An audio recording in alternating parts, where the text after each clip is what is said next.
وہ ایک مزدور تھا، ایک فیکٹری میں کام کرتا تھا اور گاؤں سے دور ایک شہر میں محنت مزدوری کرتا تھا۔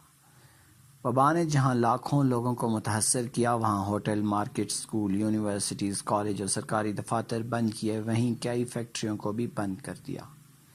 فیکٹری کی بندش سے وہ بے روزگار ہو گیا تھا۔ اب اس کی جیب میں ایک لکھا ہوا خط اور 500 کے قریب روپے تھے۔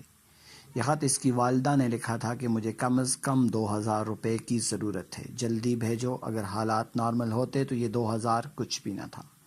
خبر نہیں یہ حالات کب تک رہیں گے۔ اس کو اپنا گزارا بھی کرنا تھا۔ ادھر والدہ کا مطالبہ تھا کہ جلدی پیسے بھیجو۔ فیکٹری والوں نے تنخواہ اور واجبات روک رکھے تھے۔ جب وہ بس سے اترا، ہاتھ جیب میں ڈالا، وہ چونک اٹھا کہ جیب کترے نے پیسے اور خط اڑا لیا تھا۔ اب کیا کروں؟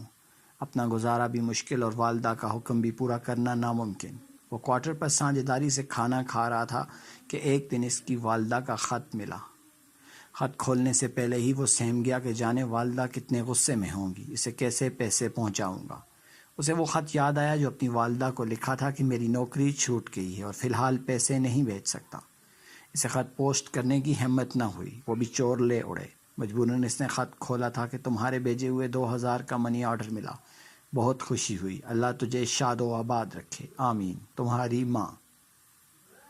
وہ پریشان ہو گیا کہ ماں جی کو پیسے کس نے بھیجے۔ وہ اس پوزیشن میں نہ تھا کہ کچھ دن بعد اسے ایک خط ملا اور اس پر لکھا تھا، بھائی 500 تیرے اور 1500 اپنے پاس سے ملا کر ماں جی کو 2000 بھیج دیے ہیں، کیونکہ ماں تو ماں ہوتی ہے، تیری ہو یا میری، وہ کیوں بھوکی رہے، تمہارا مجرم جیب کترا۔